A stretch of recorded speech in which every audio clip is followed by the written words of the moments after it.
Yo, what's up, everyone? Welcome back to the HRV Vision podcast. And I got myself, Hector, also known as CN6.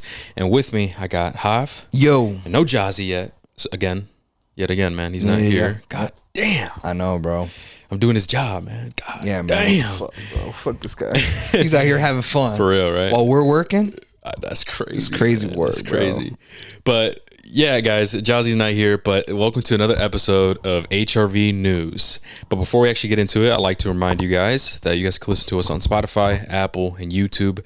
Make sure you follow our socials at HRV Vision Podcast or go to HRVvisionpodcast.com. You're going to see all of our links through there. Also, make sure you join the Discord. Join the Discord, guys. It's going to be in the top link in the description. Come chat with us about video games, movies, TV shows, anything like that. But yeah, another episode of HRV News, man. So we're going to start with video games first and then movies. And I'm going to be honest, man, with video games, it's a pretty slow week. I ain't going to lie. Yeah, it was light week for movie news as well. Yeah, so it's a light week, but the topics that we're going to dive into is pretty interesting, and it's actually kind of big news related stuff. So it's not that much, but it's big. Okay, so we're going to start off with we're going to start off with the bigger stuff, and then I'll move on with like the smaller stuff. So okay, first up, man, the rumors were true. Yep. The Elder Scrolls 4 Oblivion Remastered has officially released. So that day where people were speculating that was going to shadow drop, they actually just released a teaser. And they were going to tease it the very next day. It was a teaser letting people know to tune in for the reveal live stream. Exactly. The next day.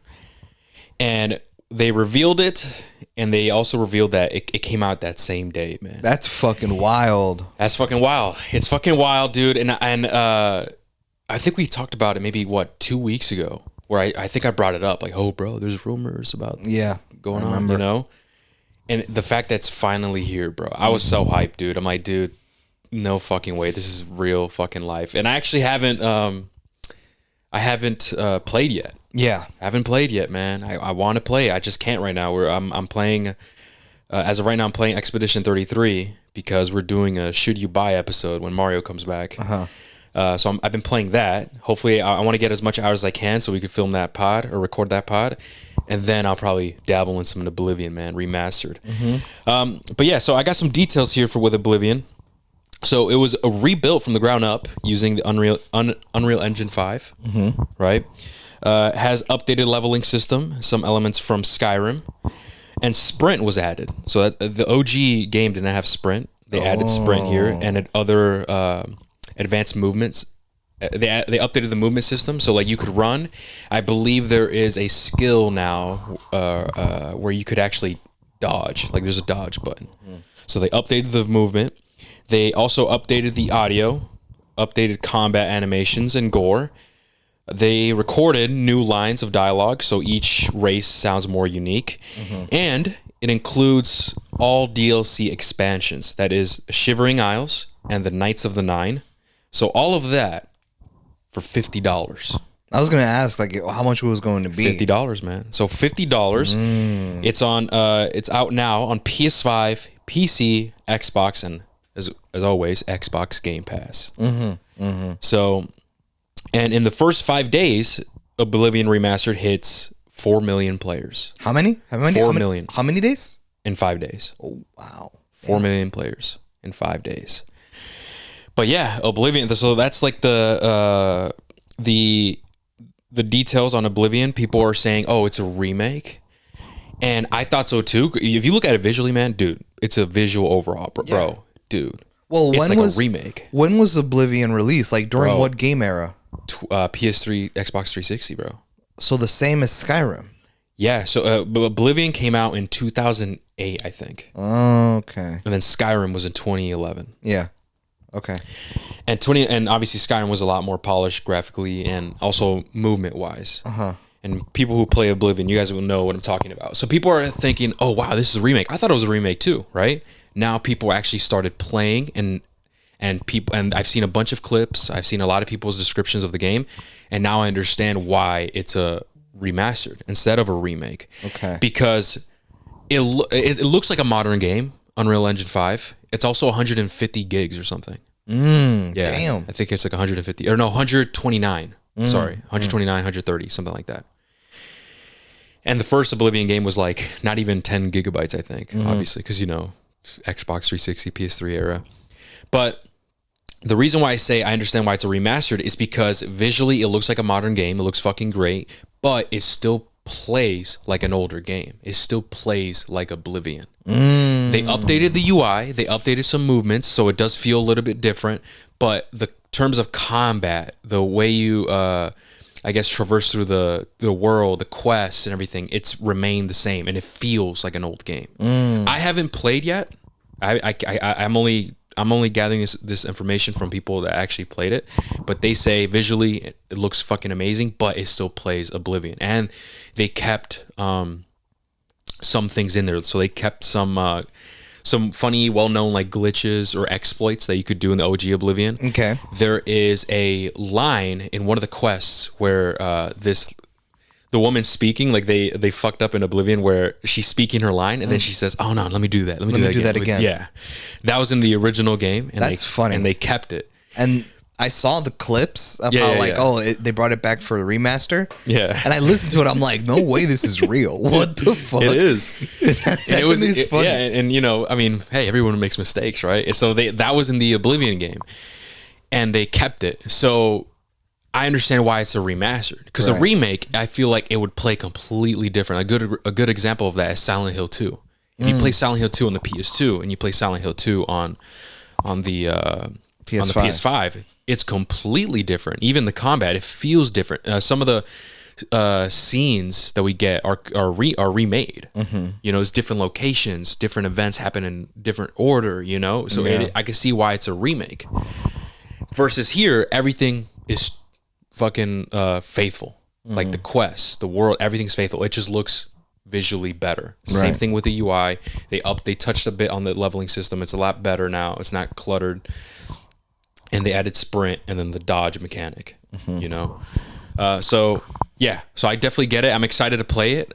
Hey, and here's the thing, would you ever check it out? Fuck it, I don't know. What do you think? Probably. I mean, I've never even played Skyrim, dude. That's correct. I know, dude. I've never tried it, but I mean, at this point, bro, I don't even. Well, are you a fan of RPGs? Like, because it's Elder Scrolls is an RPG game, bro, where you create your own person, do what you want, bro. Yeah, and go on your own quests. I'm not even kidding with you, bro. I probably spent, like, when I first played Skyrim, I spent probably like over 200 hours in the game. Yeah, and haven't even completed the main quest, like the main quest line.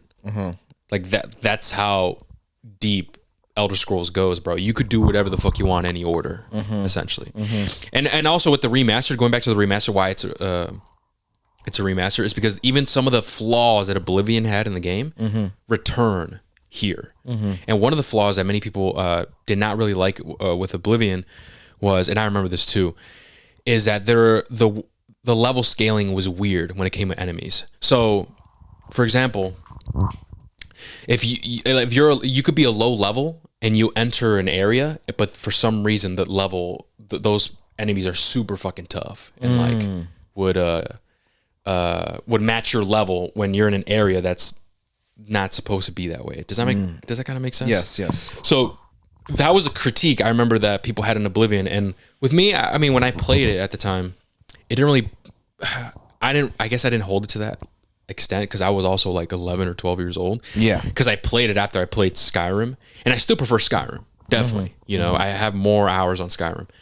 And obviously I was 11 to 12. I couldn't really critique video games like that, right? I was just like, man, this is hard. I was like, this is hard. Yeah. Basically, you know what I mean? I'm like, this is hard as fuck. And it was. But yeah, so they brought that back, and they brought a bunch of other stuff back, and it's a lot faithful to the game. So, but yeah, are you interested in like RPG type of games? I mean, I don't know if I've ever played RPG games before. I mean, I'm not opposed. I'm not opposed to it. It's just I don't have time, bro. No, I get you. I wish I've had more free time. Then I probably would. I'm trying to think of maybe some games that you've played that are considered RPGs, but technically, maybe the closest you can get maybe is Red Dead. Red Dead is like that. Really? Well, like open world. You could do a bunch of quests and stuff. Right. But I said it's not exactly like it, but I think maybe that's the only thing I could think of that maybe you played. Right. You should play him. You should play an RPG, man. I could, like maybe Elder Scrolls, maybe Skyrim low key, or maybe like I said, Oblivion. It looks visually dope. Immerse yourself in the world. Fallout. For sure. Or Fallout. Yeah, absolutely. Fallout. Starfield. Even though I haven't played Starfield, Mario has. He said it was. You never played it? I never played Starfield. It was just him. It was just him. Oh shit! He just played Starfield. Oh. I couldn't play Starfield at the time because it was only on. I couldn't even play it on the Xbox One that I had. You needed the new Xbox. Whoa. Yeah. What the fuck? Okay. Yeah, it didn't support this. That is the Xbox One X. It did not support. It didn't support the older consoles? No. Why? Was it just Starfield? Was it just because it was exclusive to the console? Starfield only supported PC and the newest Xbox. Damn, what the series, fuck? the one that you have. Right. Yeah, that one. Not the Xbox One X, because I tried, because I had Game Pass, and I'm like, I'll bet I'm gonna play Starfield, and it says that my Xbox wasn't compatible. I'm like, damn, that sucks.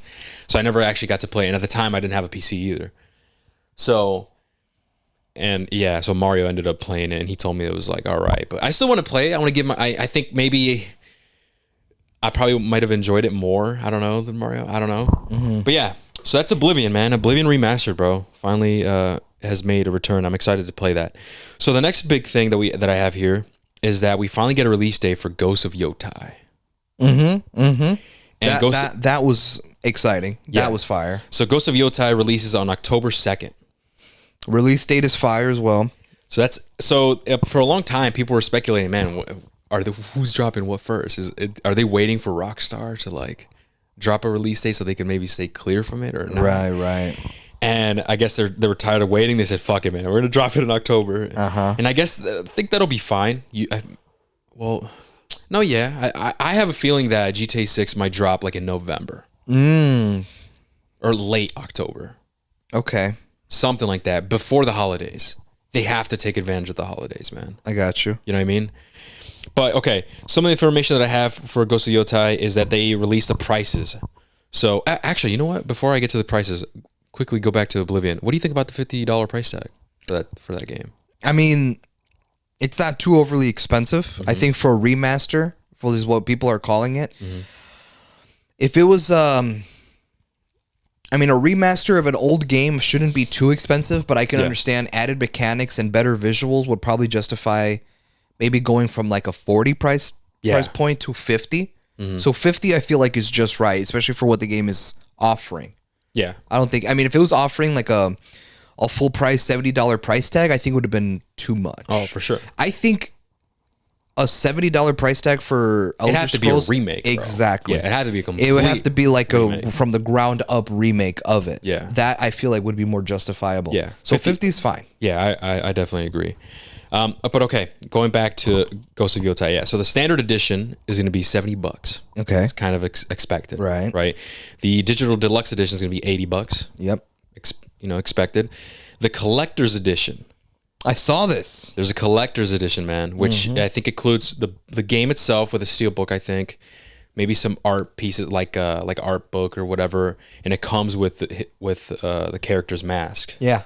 I don't know. I wonder if the first Ghost of Tsushima had that. Had a collector's edition? Yeah. That's a good question. I'll look it up. But anyway, the collector's edition, that one's going to run you $250. Yep. That's what I paid for Spider-Man. Yes, yeah, that's just how it is, man. $250. And pre-orders start on May 2nd, man. So pre-orders? May 2nd. May 2nd? You can start pre-ordering this game. Oh, shit, that's Friday. Yep. Damn. So... Okay, Ghost of Tsushima Collector's Edition included Jin's ghost mask. Okay, yeah, so same thing for Ghost of Yōtei. You gonna get that, Hav? Collector's edition? Probably not. $250, bro? Fuck. Probably not. I mean, it's not so much the price. I mean, I paid that for Spider-Man. Yeah. I paid that. Yeah. It's the same mouthpiece mask. Yeah, you for see Ghost that? of Yōtei. Yeah. Probably not, bro. Just because like I had paid $250 for the collector's edition for Spider-Man 2. So I'm one of those people, guys, who got 19 inches of Venom. No, Yo, Diddy. I remember that meme. Dude, that fucking Twitter that tweet was so fucking funny. Get a whole wait, what how'd it go? It was like get a full 19 inches of Venom or some shit. when you purchase the collector's edition. So funny. I have that statue and it's fire. Like it's high quality, dude. It's like one of the best things I own. But it's just one of those things where like my room is so small that I have no space to put this kind of shit. That makes sense. So like I had just enough room. I had to make room for me to put up that Venom Spider-Man 2 statue with Miles and Peter on it. Like I had to make room to put it in my room. And like last year I bought the Wolverine popcorn bucket. Like I had to make room to put that in my room too. So I know if I'm gonna just keep buying shit like this, bro, I'm gonna run out of space. Like I'm not gonna have anywhere to put it. So a part of me is like, I should just say fuck it and still buy it and keep it in storage. That way if I move out, I get my own place, I have somewhere to put those things in. Absolutely. But at the same time, it's like the price tag is like fuck though. Yeah. So I think what I'm doing is I am going to buy these things, these collectibles. And that way, even if I can't display them, by the time I move out, I get my own place, whatever, and I can display them. You know what I mean? But the rule that I have is I have to buy it if I'm super passionate about it. Absolutely. And as much as I love the Ghost games, the first one, and I'm sure I'm going to love Yōtei, hopefully it's not a downgrade or they don't fuck it up like, you know, like the first game. As much as I love those games, I don't know if I could say, oh, I loved it so much that I need to own the collector's thing. I gotcha. You know what I mean? It's one of those things where it's like, I'm trying to think. Like, of all of the games that you've played in your life, like, can you think of a game that you were like, bro, that game's a 10 out of 10? But if they came out with a collector's edition of it, would you actually, like, that you wouldn't buy? I'm gonna be honest, knowing me, I don't think that no. No, I don't think that's ever like. I don't think I've ever had a game where I thought, dude, this is 10 out of 10, but I'm not gonna get the collector's edition. Really? No. Okay. If anything, I regret not getting them. That's true. Like one I regret, and it's because at the time, I think I didn't have a job yet, and it was Red Dead 2 that came out in 2018. Okay. And I was barely about to get a job. It happened at like I think. Maybe my first week working with you, remember? When I first had my job? Yeah. But I didn't have the money yet. And I wanted to buy the collector's edition for that. And I couldn't. What did that come with? That came with the game, the Steelbook game. It came in like with a chest. And it came with other memorabilia like... oh, shit. Yeah, I could probably show it to you. But now it's probably worth like... Dude. No, I'm it's sure. Probably like $400 or $500 now. Yeah. Just because it's been that long. Yeah, yeah. And I regret it. I'm like, dude, like, oh my God. Now, if it's shit that I actually fuck with or whatever, and I got the bread, I'm like, oh, fuck it, I'll buy it. And it's all for the right price. Like recently, I bought the Doom, the Dark Ages Collector's Edition, but that one wasn't $250. That one was way cheaper, bro. That one was like $140 or some shit. Right? Whatever. And what was that? What do you mean? Like what did it come with? What it come with? It came with I think a 12-inch statue of Doomslayer. Oh shit! Yeah, it comes with a statue, and it came with the Steelbook. And it came with other stuff. I think like art stuff. You know, typical collector's edition shit. So I got that. You know what's funny is it's funny how we pay these expensive ass prices for collector's edition. Yeah. At least me, right? Yeah. I don't want to include everybody else, including you. I don't want to. Maybe it's just me, but it's funny because like I be paying these prices for collector's edition. And I don't really give a fuck about any of the shit that I get, but the statue. That's true. That the other shit is like the Steelbook. Like cool shit. The Steelbook is fire. Yeah. I do like that, but like artwork, art books, the full soundtrack, stuff like pre-order bonuses, like the bonuses, like they include like a game with like more game currency, exclusive skins. Yeah, like all of that. I don't care for. I'm paying that price tag for the statue that comes with the collector's edition. I feel like that's what I mostly buy those things for. I think I'm a mix of like everything. Like if it was just a statue and a Steelbook, I'm happy with that. I'm like, all right, bet. But the fact that they add like an art book or other things, I'm like, all right, bet. I still fuck with that a lot. Yeah. You know? But yeah, that's what you're I would definitely like look through it and just see what's up, right? I mean, it's mine. I have it. But I know when I'm looking at when a game gets announced and they announce a collector's edition, like usually the picture is like it shows a display of all the stuff that it comes with, and I'm just looking around the picture like where is it? Okay, here's the statue. Is that worth $250? Nah, I'm good. Or is it worth it? Yes, I'm gonna buy it. Because like I get it, like oh yeah, there's steelbook, well, to be art fair, pieces plus the game as well. Like if the game is like $70. Oh, I know. That include the $250. You put the $70 includes with the $250. Yeah. But no, I agree. I mean, I mostly look forward to the statue or the steelbook. Like there's another one that I really wanted to buy, and it was I could probably still get it, but it's still like up there. It's like $300, bro, $400, bro. I was like, fuck, and I regret not getting it at the time. And that was when the new Destroy All Humans game came out, like the remastered or the remake. They had a collector's edition of that? Yeah, they did. Whoa. They had two different types. They had two different types of collector's editions. What the fuck? They had one with a statue with crypto and like the I forget what the other fucking alien is, and it's like a spaceship. It's like pretty small. The other one is legit like a life-size replica of fucking crypto. No way. Yes, bro. That one runs you like about $300 or $400. You can maybe find it. Oh shit! What the fuck? Is it this one? Yeah, that.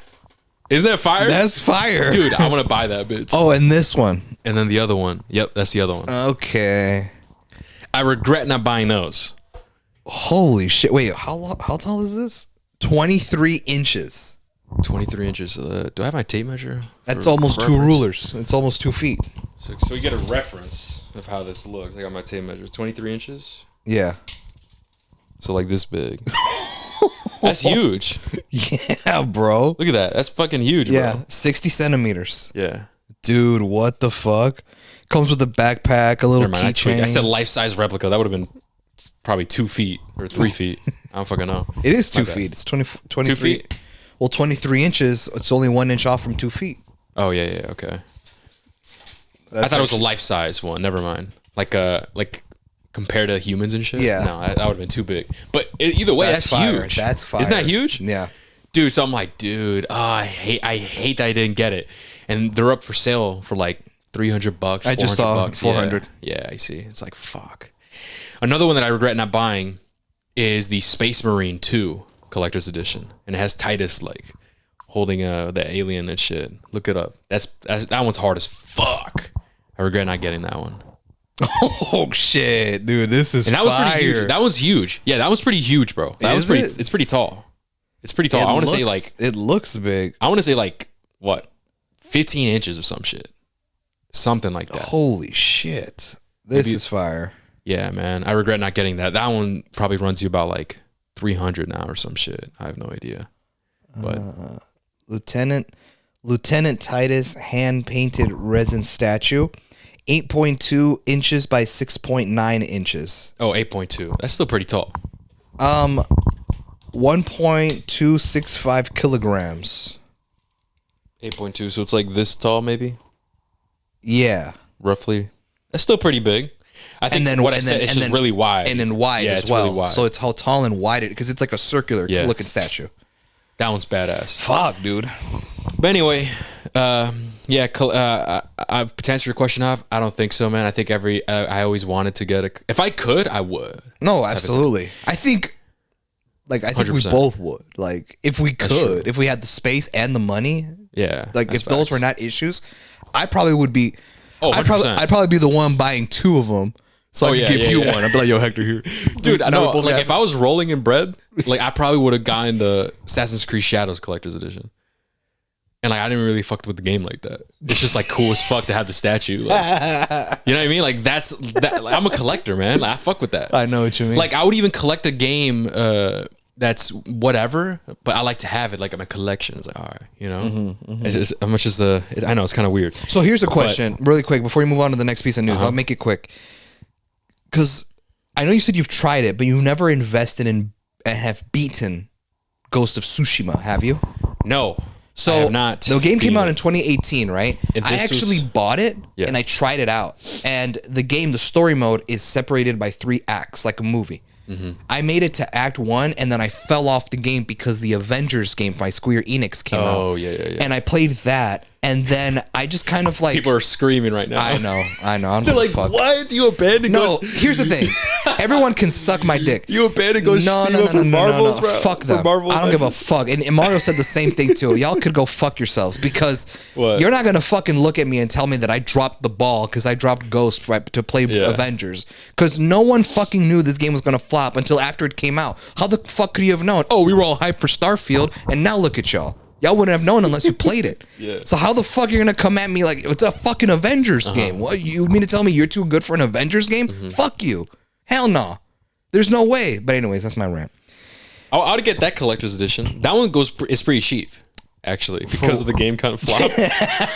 The collector's edition, I think it's Captain America, like a statue of Captain America. Okay. And I think that bitch goes right now like $50 to $70. It's pretty cheap. Oh, it's not that bad. It's not that bad. Yeah, it's pretty cheap. But yeah, so I never actually beat the game, and then I actually didn't beat Ghost of Tsushima till last year. I know I waited a long ass time. It came out 2018. I beat it 2024. Yeah. And I played it and I beat it, I think a few days before Black Ops 6 launched. Oh, wow. Okay. Yeah. So I remember it was like perfect timing because I beat the game, and then like a day or two later, Black Ops 6 came out, and then that was the next game that like I played a lot of and like I invested in. But Ghost of Tsushima, bro, is fire. Like now that I finally played it, I know what the hype was about. Ghost of Yōtei is that was another reason why I played it, because they announced the sequel, and I think it was one of those things where it's like, okay, it's about time that I go back and finally beat that game. That was another reason, because they announced it. And I think I should too, man, because we're definitely gonna have to review it and shit. So I'm Mario says, no, it's okay, man, you don't got to. You could come in perspective of just coming into the franchise or whatever the fuck. And then since I played it, I could bring in my perspective. But it's like, at the same time, it's kind of like blasphemy, man. Like, I know, I agree. I should be playing that game. And here's the thing, guys. You guys might be thinking, what the fuck? Why am I listening to y'all? Y'all here talking about video games, but y'all haven't even played Ghost of Tsushima, man. And it's for me. And it came out in 2018, and I haven't even played God of War either. When it was the same year. Yeah. The only game that in 2018 that I actually played was Red Dead Redemption 2. And I've been waiting for that for forever.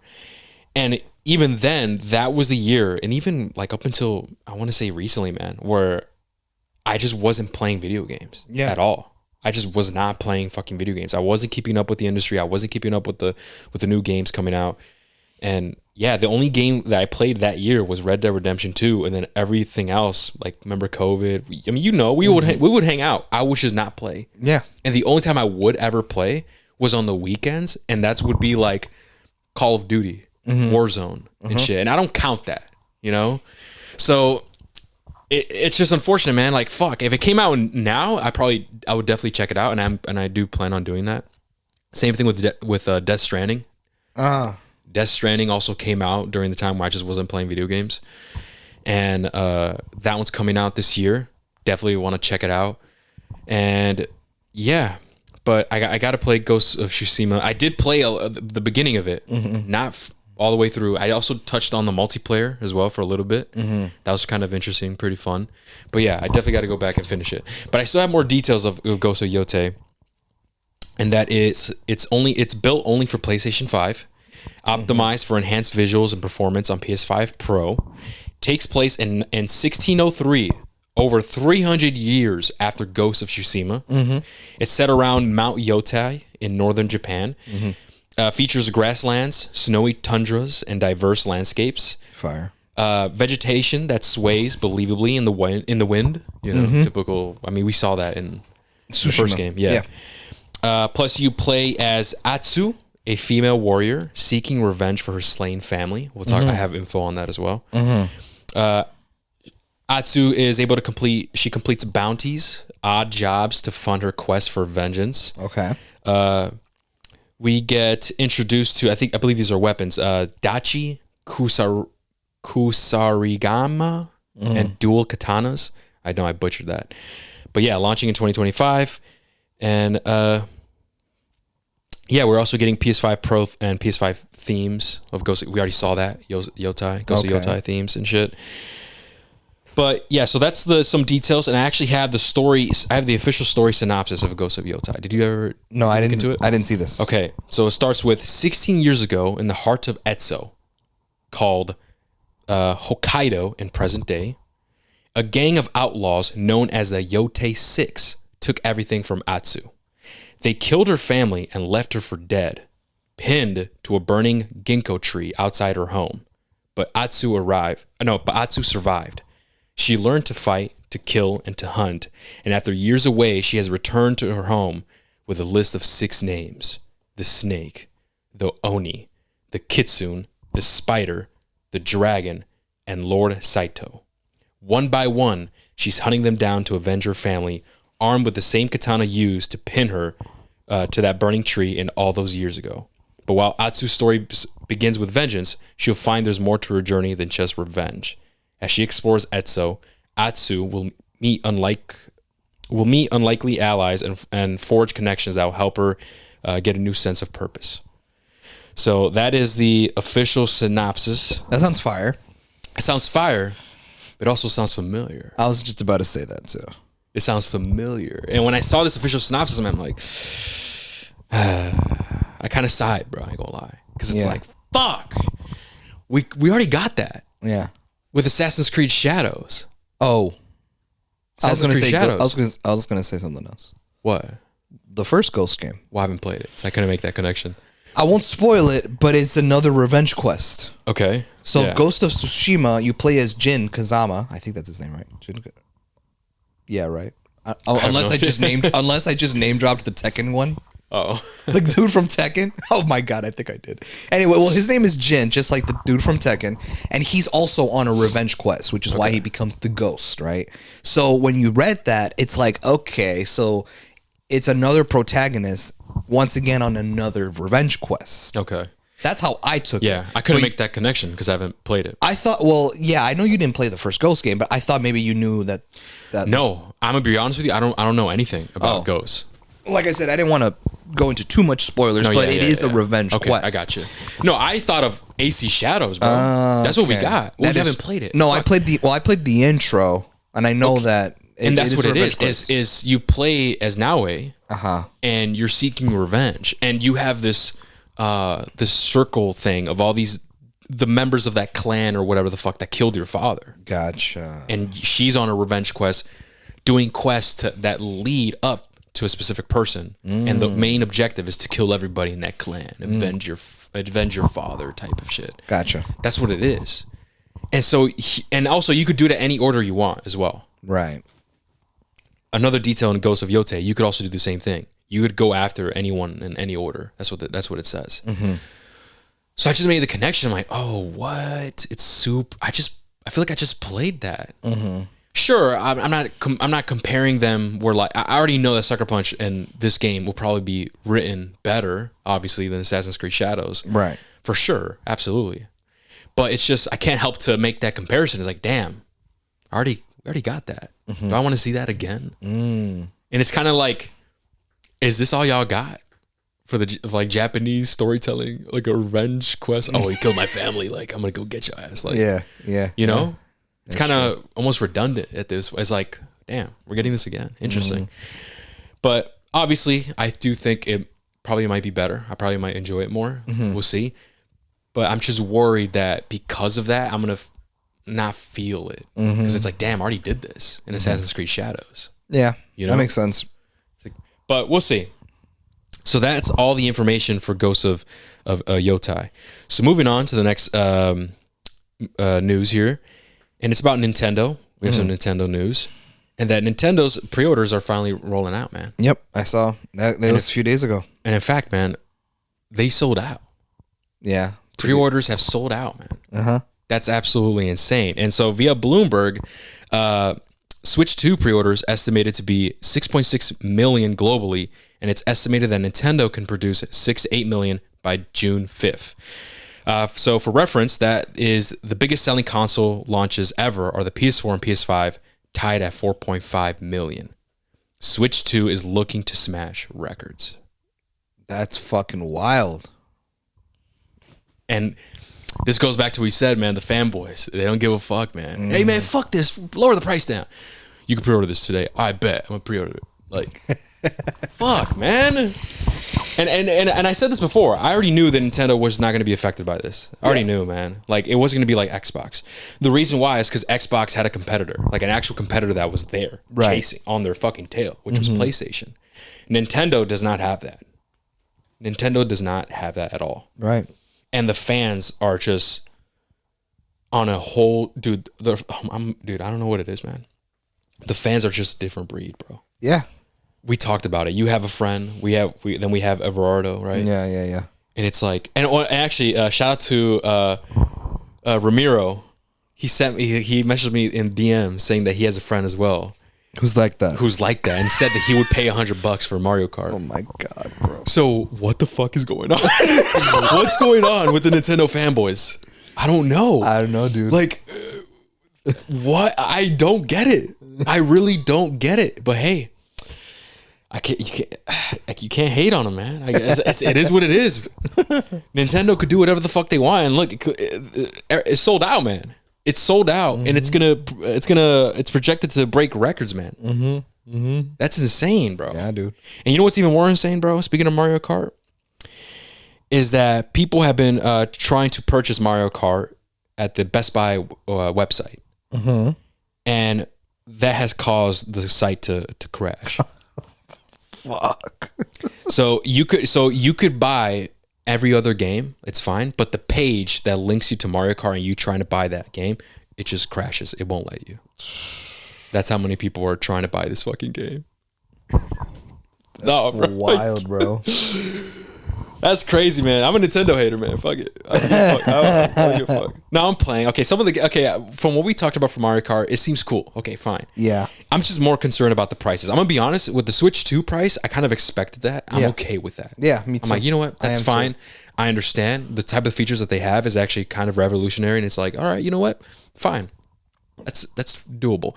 My biggest concern is the video game price. I agree. You know what I mean? That's like my biggest issue with Nintendo's like, all right, bro, now you're fucking pushing it. That's my biggest issue. And clearly it's not an issue for a lot of people because a lot of people can't buy Mario Kart right now because everybody's trying to buy it. So yeah, that's fucking insane, bro. Do you have any thoughts regarding Nintendo, man? I mean, we kind of went through that whole through the same thing when we were trying to buy PS5s back in the pandemic. Yeah. But that's only because it was online only to like limit from people going to the stores because of COVID and stuff like that. Yeah. But also, like, I remember PlayStation were just making limited production on the PlayStation 5, so that like every time there was a drop at GameStop, Best Buy, or anything, it would just get sold out. It was just getting frustrating to get one. So like, it's weird because there were restrictions on production, and that the purchasing PS5s were online only. So there were restrictions, and that's why it was super difficult to get a PS5 at the time. Here, there are no restrictions. It's just selling out because it's that fucking hype. Yeah, dude. Like, that's insane. Yeah, that's insane. And that's why Nintendo, dude, that is why Nintendo does this. That's why they're like, all right, bet we're going to do it $80. Bet we're going to charge Tears of the Kingdom $80, bro, even though it's a 13-year-old game, or no, 8-year-old game, right? We're going to do, also, this is true, by the way, Nintendo's games, bro, they never go on sale, bro. A game from 5 years ago will still be on their website for $60. Like, they never go on sale. And because of shit like this, man, it's like, Nintendo is almost like the Apple of, Apple. Of video games. Video games. You know, they could just put out whatever and people are going to buy it, man. It's crazy. I know, bro. But hey, all right. Yeah, man. So that's the for news Christmas, Nintendo. bro. I think for Christmas, I'm gonna buy you a Switch 2. Fuck no. What do you mean, bro? For what? Maybe you don't get the hype because you've never invested in the Nintendo world. What's it called? I get hypnotized and shit. now I'm a Nintendo fanboy. Oh fuck yeah, bro. Dude, I wish it's like no, like $80 for Mario Kart. Nah, bro. I wish it was 120. I wish I could pay. I wish I could spend more. Yeah, I wish it was 120, bro. Honestly, man. I want to be consumed, bro. But like, I'm gonna be honest, most of the games, I'm not really into Nintendo like that. I don't know. Yeah, I know what you mean. Like, I'll have fun with it. Like, if Gerardo when he brings a Switch, oh yeah, we're like out here playing Mario Party, Mario Kart, and it's fun. Yeah. But I don't think like that's the only time I'll ever use yourself. it. Yeah, I think that's the only time I'll ever use it, bro. Right. Why the fuck am I gonna play Cyberpunk on my Switch when I got a PC now? Yeah. You know? Why am I gonna play Elder Scrolls or whatever the fuck? Like when I got a PC now. Yeah. There's no reason. Yeah. Other than for, I guess, Mario Kart, the Donkey Kong, the Metroid game, Legend of Zelda. Yeah, so there's some exclusives for sure, but for me personally, I don't know. I don't think it's enough, man. For me. Right. I mean, you bought a Switch. Mario bought a Switch. Teely bought a Switch, and they don't use it. You know what I mean? And I already know if you guys don't use it, I for sure am probably not gonna use it like that. You know? Yeah. So, anyway, that's some Nintendo news. Okay, so next up I have this is actually pretty hype, and that is that Capcom might have teased Resident Evil 9 in their new RE4 remake tribute video. What the fuck? So Resident Evil 4 remake has sold 10 million copies. So to celebrate that milestone, Capcom has released a short new video, and it's a video of Leon Kennedy fist pumping with the Ganados. The Ganados, which is like the human infected in the fourth game. Yeah, in the fourth game. And so it's them like they have party hats and they're just fist pumping to celebrate that shit. But at the end of the video, excuse me, at the end of the video, if you just pay attention closely, they show, and even throughout the video actually, they show hints of RE9 by showcasing the numeral number. So here, I got a picture right here to show you, Have. So this is at the end of the video here. And if you pay attention to the wooden fence there, it's the Roman numeral 9 if you turn it. And throughout the video, there's a bunch of stuff like this, like with X's and like that shit. So people are assuming they're fucking hinting it, man. They're hinting RE9. That's actually cool. Yeah. So it's clever. Yeah. It's clever too. And I know they use the Roman numerals. They used that when they came out with 8. Because like the Roman numeral 8 was village. In the word village. Same thing with Biohazard. Exactly. With 7. Yeah. So it would make sense. Yeah.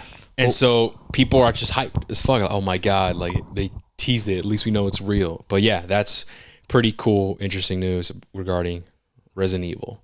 So they teased that.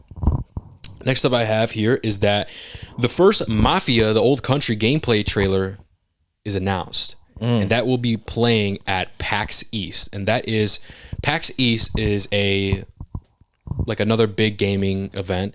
Convention. And convention. And it's confirmed by Mafia themselves. Like if you go to their Twitter page, Mafia Game, they say the silence is nearly over. Get ready. May 8th marks the next chapter, and it's Mafia the Old Country. And they say that it's official. That's where the official gameplay trailer is going to drop, and it's going to drop at 11 a.m. Eastern time and 4 p.m. British summertime. And it's going to be at the PAX East convention. So we're going to get some Mafia, the Old Country gameplay trailer. So should be interesting. Should be cool. What do you think about that, Hav? I mean, it's cool, but I've never played any of the Mafia games. Never? So no, so I have no hype against towards it. You know what I mean? Just because like I've never played them. I know that like, if Mario were here, he'd be freaking out. Yeah, that is true. He's been the one that's been the most vocal with the Mafia games. That's true. I'm sure you've played them. I have. I played the first one and the second one. Mafia 2 I like, and that was on 360. Mafia 3 I played for a bit when it came out. I have it. I played it, and I just fell off of it. This is back like in 2017 or some shit. I think that's when Mafia 3 came out, or 2018. I forgot. And I don't know why. It's one of those things that I just fell off from it. I got caught up with something else and, shit like that. But yeah, I definitely want to actually play Mafia 3 and see how that ends because I never actually finished it. Right. But yeah, Mafia gameplay trailer, man. Hopefully it's cool. So moving on is that the classic console designs for the PS5 UI returns. I saw that. You saw that? Yep.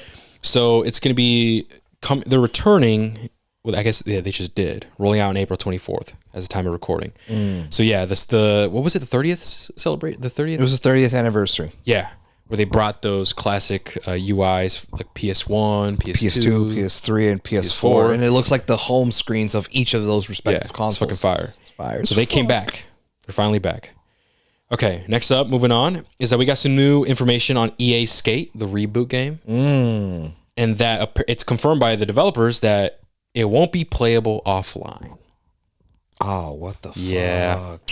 Yeah. I know. Fuck. I said the same thing. And it's kind of, it's like, okay, is it going to be another live service game? Because I remember, I forgot what HRV news pod it was, but Mario covered that there was like microtransactions already like in the like, works. Yeah. In the alpha or some shit. Yeah. And it's like, what? What are you doing? Yeah. So yeah, they confirmed that it's not going to be playable offline. So that's kind of interesting, kind of disappointing as well. It's like, what the fuck are we doing here? Yeah. So I need internet connection to connect to the EA servers and shit. It's like, why, man? I don't want to do any of that, man. Yeah, fuck. But okay, so next up here I have is some news regarding Expedition 33, Claire Obscure Expedition 33. And that is that it's now the highest rated game of 2025 and one of the highest rated games of all time. Damn. And the core dev team only has 33 people on it. I wonder how long it took them to make this. So good question. Good question, because I actually do have that info. So, okay, 33 devs. It was 5 years in development. Damn. 5 years in development. Retail, $50. So the retail price is $50. 500K copies sold in 24 hours. And it's now the highest rated game of 2025 and one of the highest rated games of all time. That's insane. And here's the thing, right? And this is their debut of the developer studio. So people are like, whoa, what the fuck? And that's why they're like kind of like underdog, like an indie type of game, but not really. But the developers, they're experienced developers. So they worked with other bigger development studios. So those 33 people, they knew what they were doing, clearly, right? So they're already experienced. But yeah, this is their first game that they released. And yeah, and it was 5 years in development. And for $50, man, hey, that's solid, bro. Because it actually been playing Expedition 33, dude. And dude, the intro, okay, bro, I ain't gonna lie to you, bro. Just the prologue, is fire, bro. Yeah? It's fire, bro. You gotta play, bro. I'm getting goosebumps right now, boy. Like, dude, you know that feeling? Because I'm bringing this up because I know you know what I'm talking about. And I know for a fact you obviously played the game. The Last of Us. You know the Last of Us intro? You know how fire that was? How impactful that was? You're like, whoa, this is the intro? We're already, whoa. That's the prologue for Expedition 33, bro. Okay. That same feeling of like, holy shit. No way. That's hard as fuck. Yeah. Pair that with the music, the original soundtrack, dude. The music is fire, bro. Yeah. The visuals are fire, bro. When you're exploring the world, dude, it looks amazing. And like the character designs are so fucking cool. Dude, I was having so much fun with him. Like, yo. And then I remember I messaged Mario. I'm like, yo, bro, you got to get on this, bro. This shit's fire as fuck. And Mario's like, damn, man, why'd I have to be in Japan? Because once he comes back, he's gonna start grinding it. Yeah. But dude, man, it's really fucking cool, man. You should really give it a shot. And it's obviously turn-based as well, turn-based combat. I was gonna say that's the one thing that turns me off from it. I personally like it. I think it's fun, man. Because I tried out other game like Persona has that. I tried that out, but here though, it's actually more, at least for me. And to be fair, I don't have that much experience with a bunch of turn-based combat games. It's like more like immersive.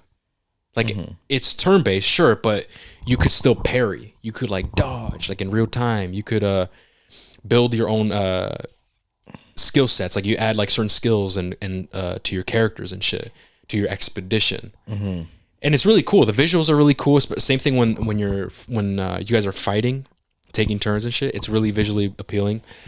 But I personally like it. Maybe you should give it a shot. And maybe it's not for you. I mean, I guess you could always skip it. 'Cause, I mean, there's some moments where I think you do have to fight, but then there's other moments where you could just run off because it's an RPG. You can explore and like if you want to avoid certain characters, you can. There might be a character that's like super fucking powerful that you're just gonna have to flee. You could hit the flee button and you're like, all right, man, we're dipping this, and you could leave. But it's fun. I recommend giving it a shot. Maybe this would like open up to you maybe actually liking it. I don't know, but I could definitely understand why maybe that might turn you off, and like a majority of people. Yeah, because for sure when I was younger, I was not into that type of shit at all. We already talked about all shit. But yeah, Expedition 33, man. That's one of the highest rated games right now. And actually, it is at a 9.7 in Metacritic. Damn, 9.7? And now it's officially the highest Metacritic user score of all time on Metacritic. Oh, shit. For users. User score. Wow. Isn't that crazy? That is fucking crazy, dude. Bro, like... Bro, because I saw this before I started playing, right? I'm like, wow, it's getting a lot of great reviews. Some people that I trust, reviewers that I trust and shit, were saying, yo, this is fucking fire. And I'm like, oh, wow, interesting. Okay. Mm-hmm. And I checked it out, and I'm like, oh, damn. I get it. Mm-hmm. I get it, bro. This is fucking sick, dude. It looks super fucking cool. And the prologue, like, hooks you, bro. Mm-hmm. And the lore itself is super intriguing. Like the world, it's like, oh wow, so this is happening. Who the fuck is this? What's that? Like, what's going on? It's really, really fucking intriguing. Yeah, definitely. You should give it a shot. But okay, moving on here. I have we talked about here. Give me a second. We talked about this, and it's some more like smaller news related stuff, and that is that Marathon has finally. The alpha for Marathon actually is finally out. Mm-hmm. Only certain people could play, like when you get keys, you know? Mm-hmm. And obviously it's always content creators and streamers or whatever, right? That get access to it. So there's been a lot of controversy. And because there's a big issue that a lot of people are not a fan of. And that is that mouse and keyboard players on Marathon have aim assist. What the fuck? Yes, dude. So... when you play a FPS game or any FPS or any type of game on PC, there's no aim assist because you're using your mouse and you're using your arm to aim and shit like that, right?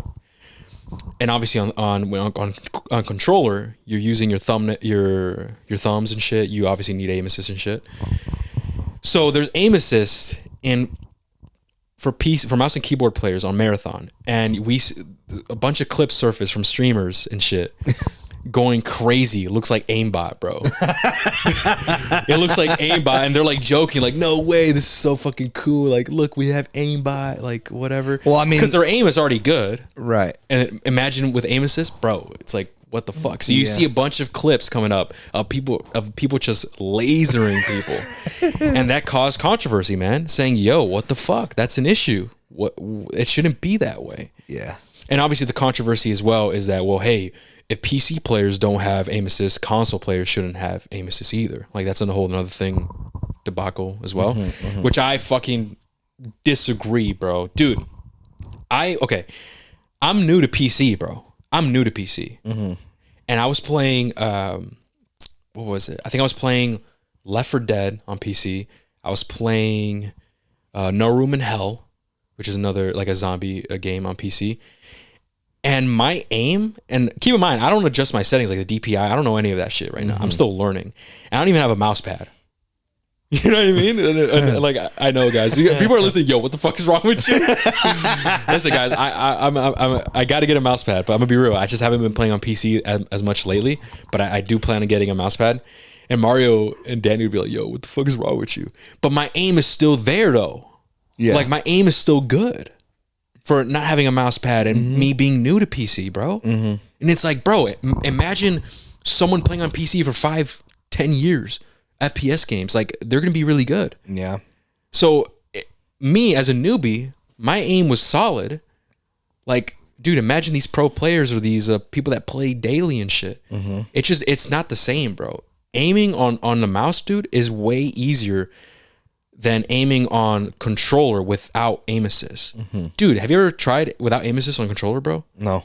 Never? I don't think I've ever noticed the settings. You never tried it? Well, I've tried it on COD and shit. Dude, it's horrible, bro. It's horrible. It's super difficult. It's just not feasible. It's not realistic, dude. You're just using your thumb. It just does. That's why aim assist exists in the first place. Mouse and keyboard, the reason why there's no aim assist is because you have your entire arm, bro. And you could do more like better hand movements and shit. Like, it's way different. So a lot of people are upset about this. Like, yo, this is not fair, bro. Yeah. And I'm assuming they probably might change it. Like I said, this is the alpha. You know what I mean? Well, that's what I was thinking, is that hopefully they would change that. Yeah, this is the alpha. So yeah, for sure, they'll definitely end up end up changing that. Okay, moving on is that we got some new Fortnite leaks, reveals a big physics update. So it was leaked that Fortnite is rolling out a new physics update.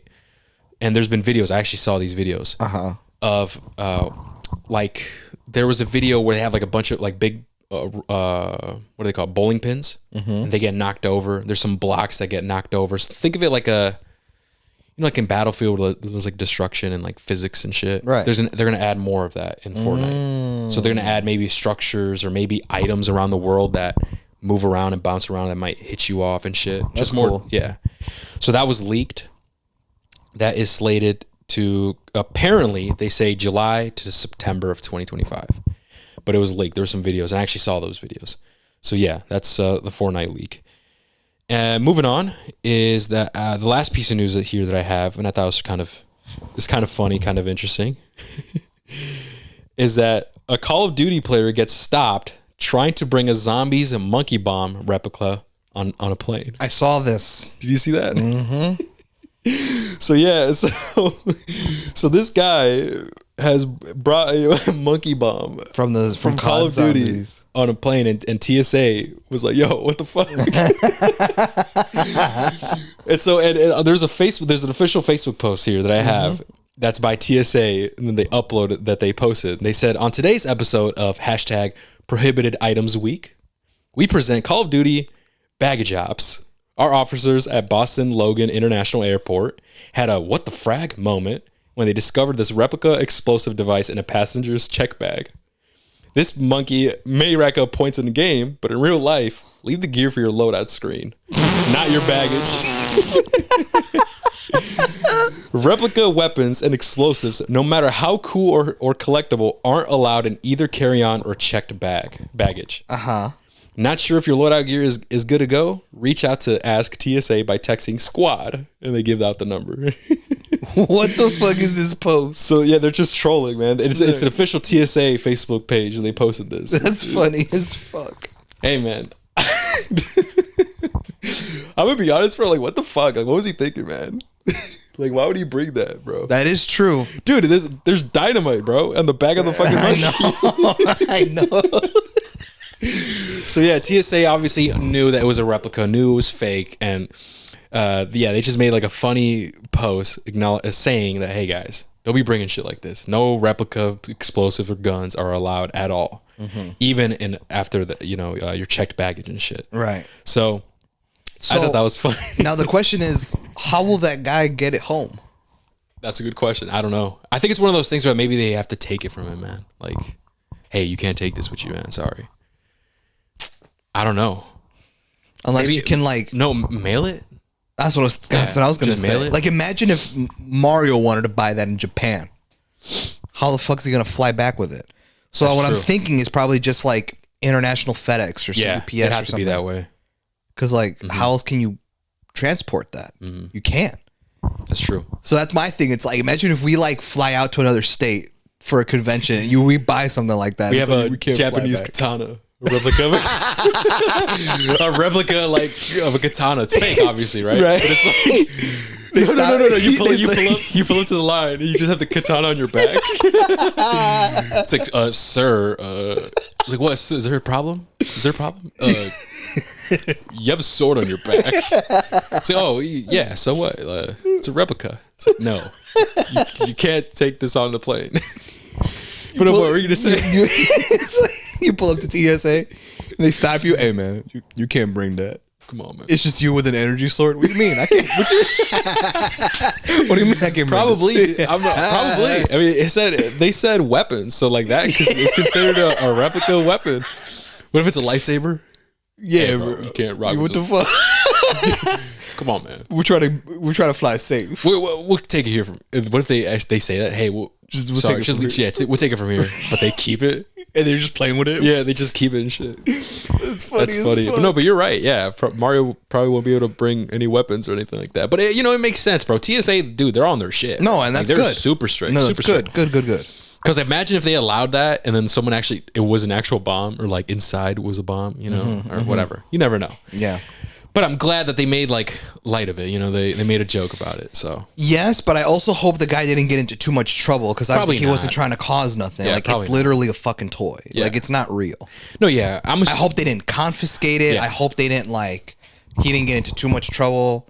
Like I feel bad for the dude. Like he couldn't take it back home. I guess he was. I'm assuming, right? Mm-hmm. But again, options. You have the option of maybe sending it through FedEx or some shit like that. Like I just hope the guy did not get into too much trouble. Yeah.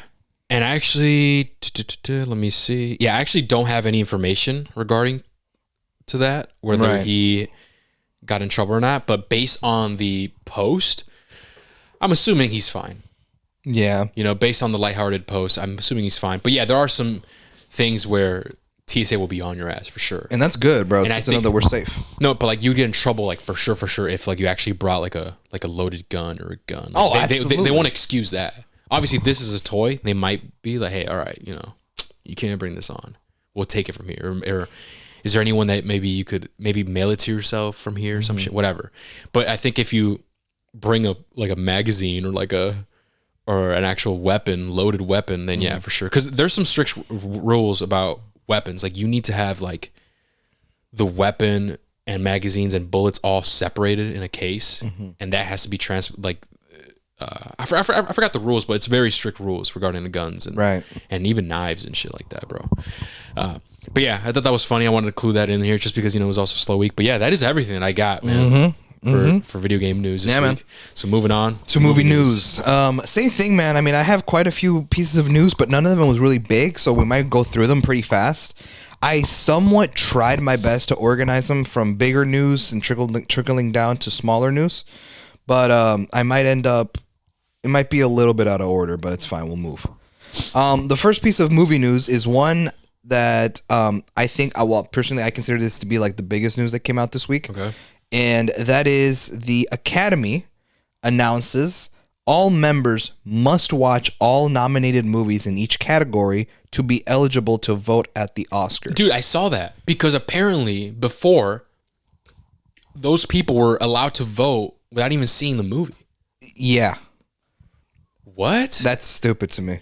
I'm gonna be honest with you. I always thought that was just a thing. Everybody saw the movies. Okay, cool. I thought so too. But no, apparently not. Yeah. And I think that's what happened with the Dune. I think Dune Part 2. There was there was an incident with that. Yeah.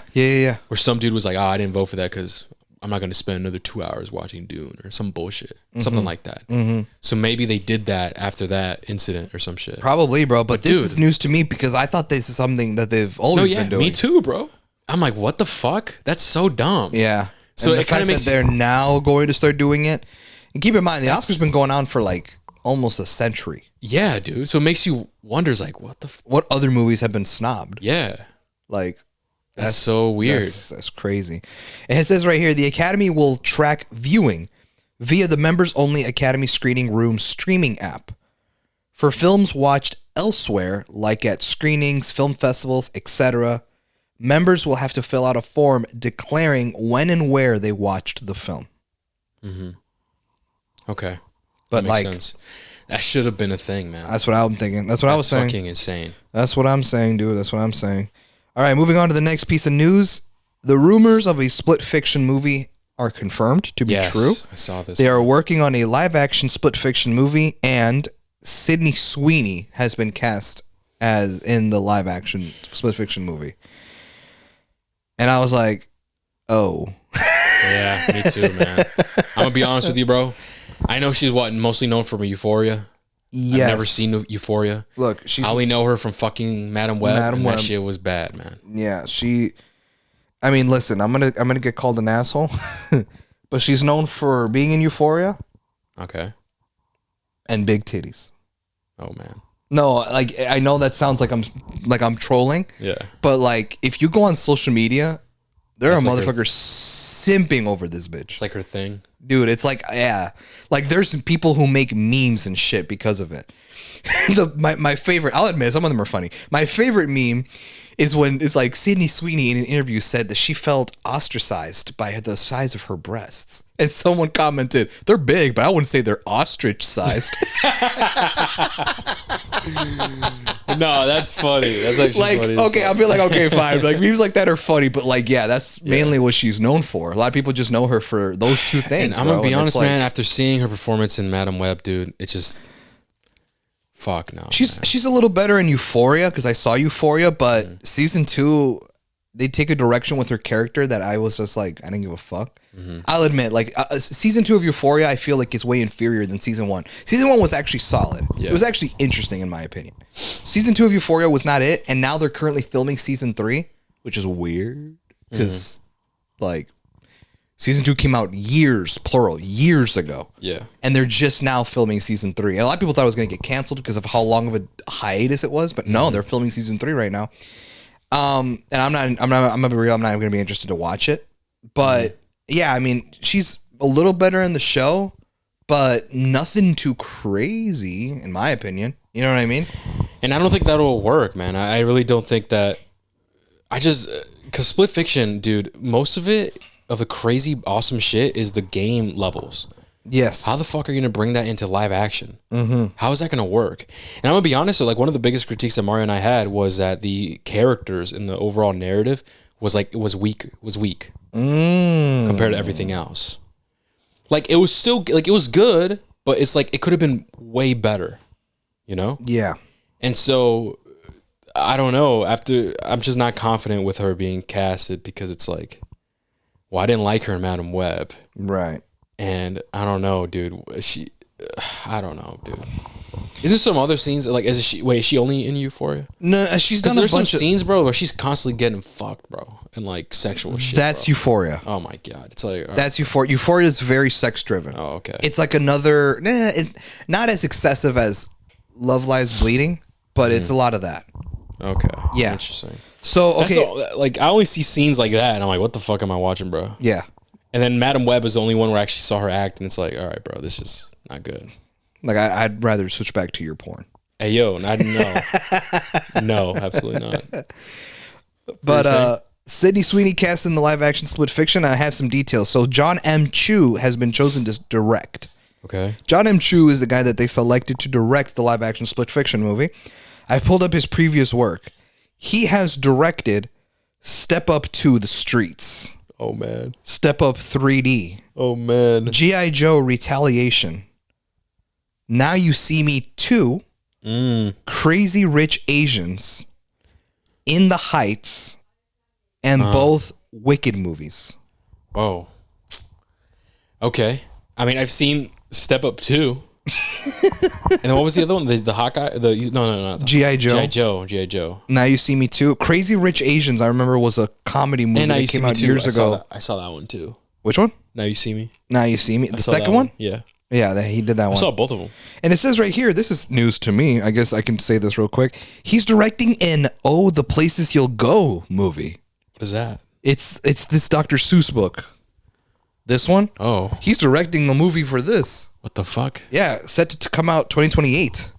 Damn, I did not hear about that. And this is kind of a big deal because other than the Bill Hader Cat in the Hat movie, this is the other like new Dr. Seuss project we're going to be getting soon. Or was it Lorax? No, Lorax was a while ago though. Or Grinch. That was like before the pandemic. We're in 2025, dude. And there's a new Cat in the Hat? The one that came after the Grinch? It's coming out in January. Yeah. It's coming out in January. Damn, bro. Yeah, dude. So that's interesting. Okay, cool. He's doing that too. But yes, he is set to direct this live action Split Fiction movie. They also have two guys who are going to be writing the script, Rhett Reese and Paul Wernick. Okay. Rhett Reese, I pulled up his IMDb. Is it this one? Yes. Rhett Reese previously was a writer on movies like Deadpool and Wolverine. He wrote for the Twisted Metal TV show, Zombieland Double Tap. Oh, wow. Deadpool 1 and 2. Okay. Those are like the bigger ones. Oh, wow. Paul Wernick has also written Deadpool's 1, 2, and 3, Zombieland Double Tap, the Twisted Metal show, Deadpool and Wolverine. So the same guy. So it seems like these guys have like a connection. Like they're working as a duo. Yeah. And they have written... So far, all those that you listed, they're pretty solid. Right. And the guy, the director, I mean, Wicked was nominated for hella Oscars. Even Mario said Wicked was really good. I haven't seen. And the second Wicked movie is set to come out later this year. The sequel, Wicked for Good. Are we watching that? I mean, I didn't see the first one. I didn't see the first one. I'm not a fan of musicals. That's the thing, bro. Yeah. So like, I probably don't know. Snow White. But Snow White was an exception. Every single Disney movie are music. Like they have music numbers in them, but it's like I don't know. I mean, I know what you mean. If I could do with Disney movies without musical numbers, like if we went to go see Moana without musical numbers, like I'd be fine with it. But Disney, that's their thing. They have music numbers in it, so it's like I kind of have to accept it. But as far as director and writers, it doesn't look like the movie's in peril. Yeah. But I mean, Sydney Sweeney being cast, we'll see what happens. I mean, I know it's 2 girls. So we have to see who's the actress they're going to play across from her. Sydney Sweeney is definitely playing the blonde chick. No, right. For sure. And so who's going to play the other chick? Yeah, Mio. What was her name again? Fuck. Unless they want to get really Euphoria and do Zendaya. Nah, bro. Yeah. You see that? Nah. You see that, bro? That's doing too much. Amen.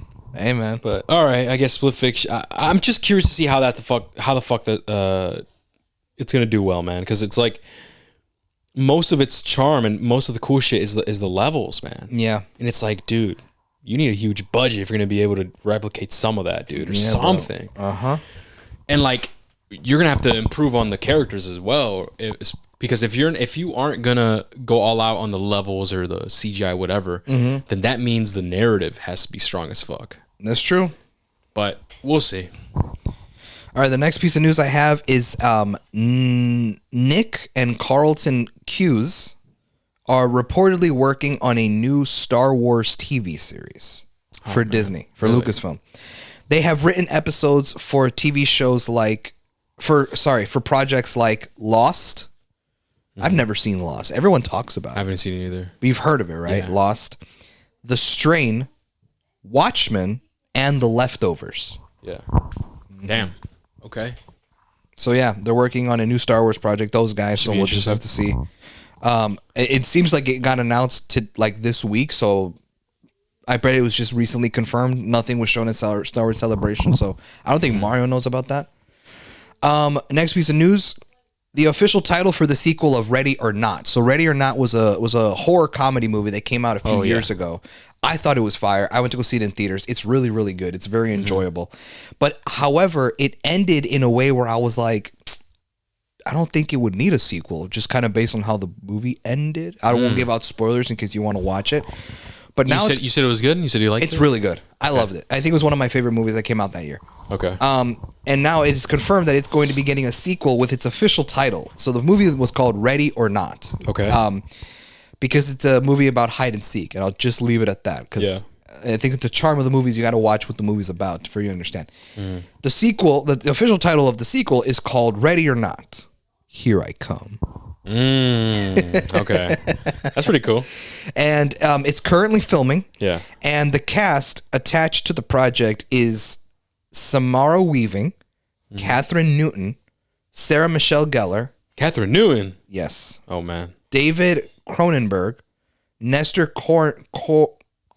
Carbonell, Sean Hadosy, and Elijah Wood. Okay. A lot of recognizable names. Yeah. There was a few in there that I didn't recognize.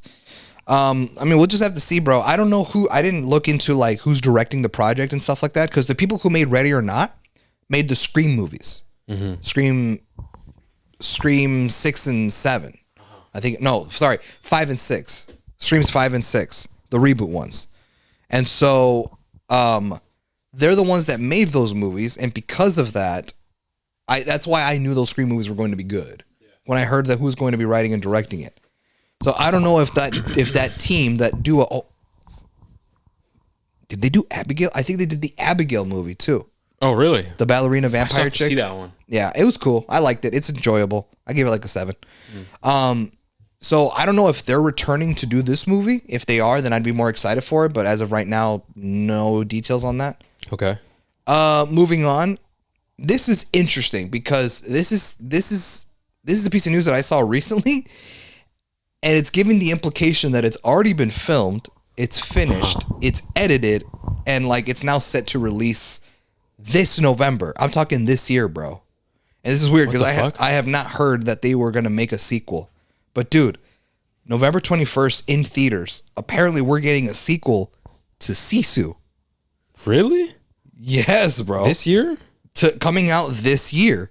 And I looked it up. No way. And I looked it up, and sure enough, there's like a Wikipedia page and stuff like talking about how it's like how a sequel has been in the works already. Mm-hmm. And apparently it's done, and it's going to come out this year in November. Mm-hmm. And so I'm like, interesting, because I had no idea they were even working on a sequel. Me neither. I forgot. When did we watch that? That was 2023, I think. Yeah, that was okay. So it was the year before. Yeah. But yeah, man, Sisu sequel. Wow. Apparently. We got to check it out. Apparently coming out this year. Apparently. So we'll have to wait and see. It could get delayed. It could make, I don't know. It just says that or some shit. It could be, no, well, it's not fake because like I found evidence that it's real. Oh, okay. But I don't know if it's actually finished filming and editing, that it's set to come out this year. It could get delayed. I thought Sisu would be like a one and done type of movie. I thought so too. But that's interesting. So we'll see what happens. Next piece of news. This one's interesting because I'm like, how would that work? A live action Toys R Us movie is in the works. What? Maybe like another founder. Like how Toys R Us started. Yeah, how it started and how it fell. Like, you know what I mean? Maybe I kind of. That's only like a think of, man. No, right? Because I'm like, how else? What do you mean Toys R Us movie? How does that work? Unless it's like Toy Story. It's one of those things where like if it's one of those things where it's like after hours when the stores close, the toys come to life and like they have their own. Like, I think Disney would sue their ass or some shit. I don't know. Toy Story is the only shit that does that, like in media, right? Like toys coming to life and shit. Well, yeah, but not in live action. You said live action, yeah. Not in live action, technically. You know what I mean? So you're saying the toys would be live action? No, like the toys would be toys, and like it would interact with humans. It would interact with people. But it might be one of those things where it's like at night when the stores close, they come to life and they just like Night of the Museum. Yes. Thank you. Like that. Yeah. That's the only thing I can think of because like a movie about. I'm thinking of like the founder situation, like how it got made and stuff like that.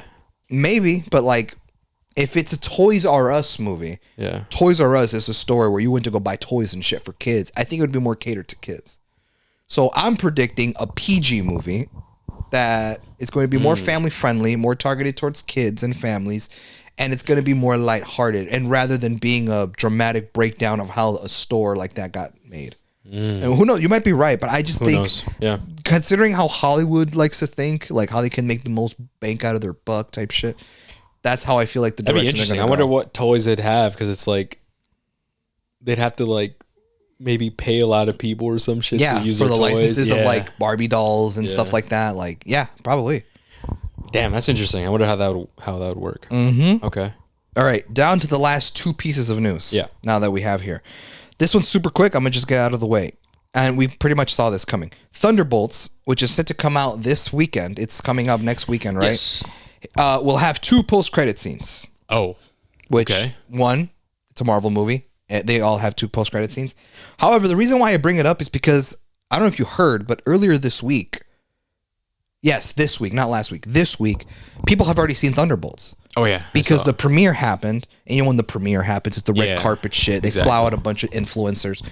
And a bunch of people went on Twitter, and they're not allowed to say spoilers, but they're giving their thoughts. And everyone is saying, this is the best Marvel movie that we've gotten in a long time. Mm-hmm. I saw one that said, since Endgame or some shit. And I'm like, what? Yeah, I don't agree with that. Oh, that's crazy. I don't agree with that. Yeah. But a lot of people are crediting a lot of the crew, because you saw like a lot of the director, the writers, the film, the cinematographers, a lot of the people have worked on A24 indie movies, and so now they're working on a big Marvel project.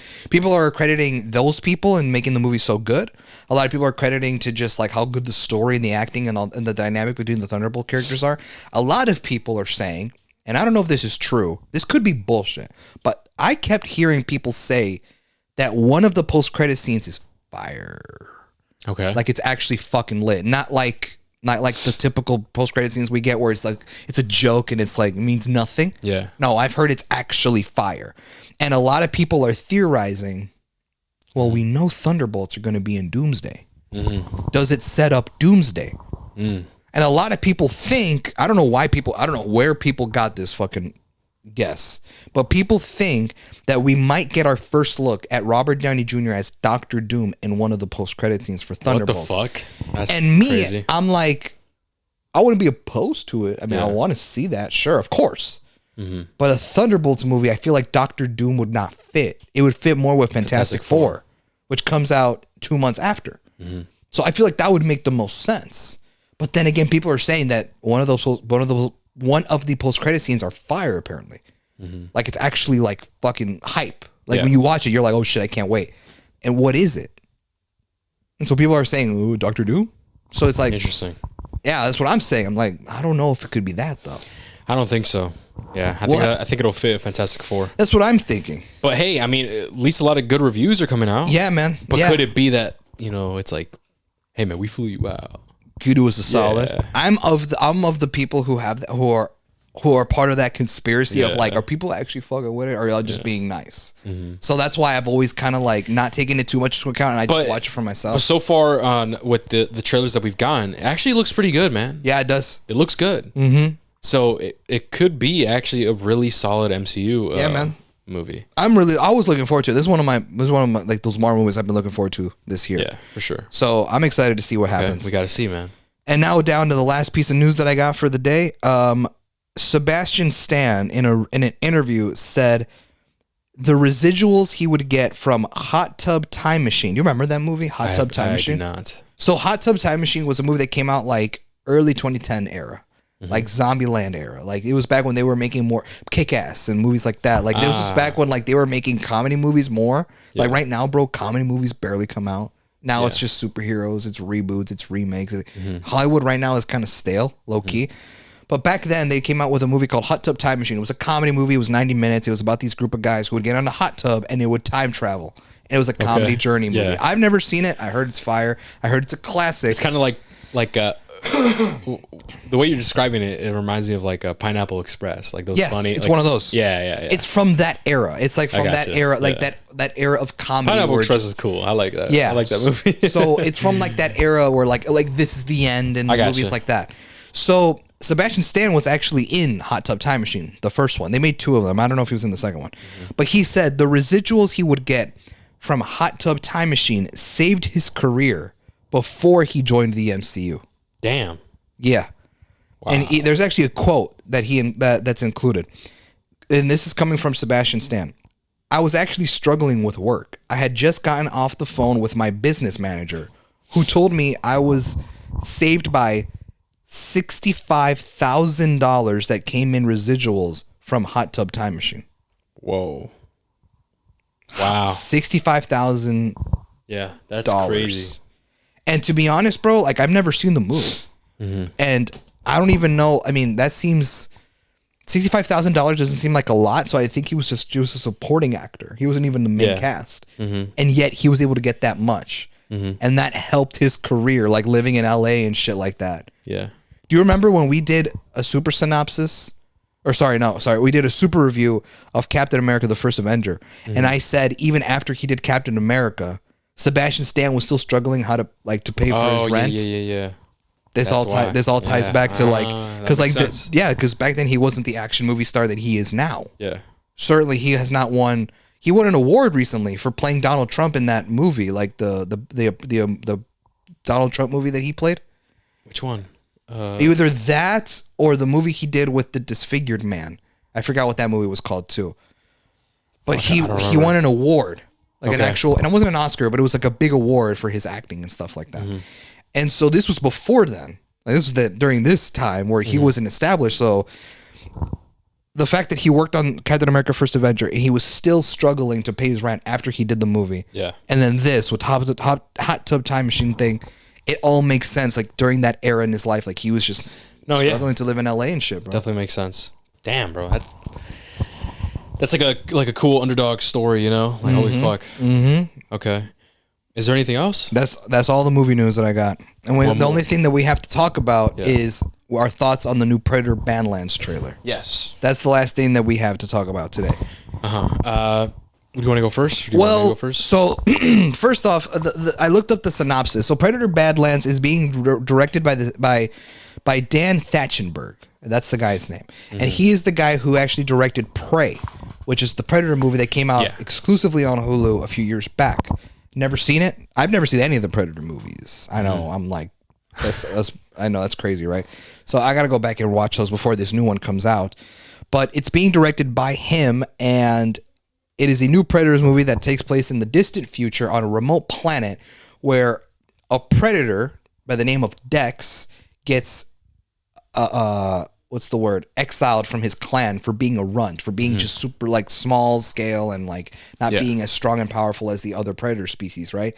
And he teams up with a human character played by Elle Fanning, and they both work together to fight against a bigger threat.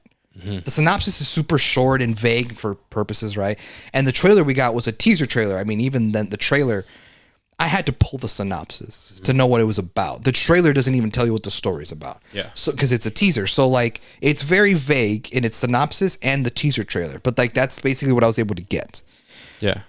The trailer looks interesting. It looks cool. And it's actually, like, for once looks exciting. Because the last Predator movie that we got also looked cool, but it was directed by Shane Black.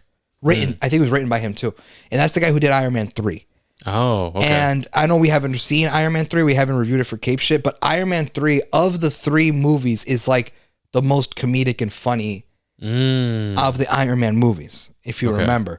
And he's also been known to write, to put in a lot of comedy in his films. So that Predator movie that came out in 2018 that he wrote and directed was more comedic than serious than the other Predator movies. So a lot of people didn't like it because of how jokey it was and how funny it tried to be, despite the plot trying to take itself serious. So the reason why I'm excited for this Predator movie is because it finally looks like it's going back in that like more serious change of pace than the comedic shit that Shane Black did, right? And again, I know that both after Shane Black, before this one was Prey, I haven't seen it, but that was also a step in the right direction, where it was like trying to make a Predator movie but more serious. Yeah, Mario, I know Mario has seen it. He said it's fire. Yeah. He said Prey is actually fucking fire. And dude, I even looked up like what the Predator looked like in the Prey movie, like because he doesn't have the advanced technology gear, because it's like based. And he looks way different from the OG Predators too. And like just his look looked fire, because it's like taking place during like the BC era, like before time and stuff like that. So like his gear and shit looks fire. He doesn't have like the advanced technology that we see in the previous Predator movies, but he still looked fire. And watching the Predator in this trailer made me more excited to be like, yeah, dude, it's looking more action packed. It's looking more serious. So I'm looking forward to it. It looks really cool. Looks really cool. What did you think of the trailer? I mean, you said a lot. I can't really add on to that. Oh, well. I mean, I agree. Yeah. I think it looks pretty. I mean, it was like what, like a minute something? Yeah, like usually teaser trailers are about it looks like really a minute cool. 20. Looks really intriguing. If anything, I was more looking forward to what people caught, and I said this to you off pod. Yes. Is that in the scene where we see the human character, we find out that she's actually playing an android because of that scene. And that scene, she's looking off in the distance, her eyes turn white, and then they show like an image in her eyes. Like really, it happened really quick. And people paused it, zoomed in, right? And we see the Wayland Yōtei logo, or also known as the company. And that logo is, people were freaking out, like, oh, no way, we're getting Alien versus Predators, because that company is in the Alien universe. And they are an evil company that basically uses humans and shit as expendables, and they want to capture xenomorphs to weaponize them and shit. That's essentially what their goal is, and they're like the evil company. And they saw, so people actually caught that in their eyes, and obviously it's like, holy shit, we're getting a fucking Alien versus Predator movie, like hopefully in the future, or it's going to be in that universe, you know? Yeah. So that's pretty interesting. That is pretty cool. I remember watching one Alien versus Predator movie, and I was like a kid, bro. Yeah. To be honest with you. I never seen them. And then Alien, I saw the first 2 Alien movies last year. No, I saw the first 3 Alien movies. Yeah, you saw 3 of them. Yeah, I saw the first 3 Alien movies last year. First 2 are fire. Yeah, I heard the first 2 are fire. The first 2 are fire.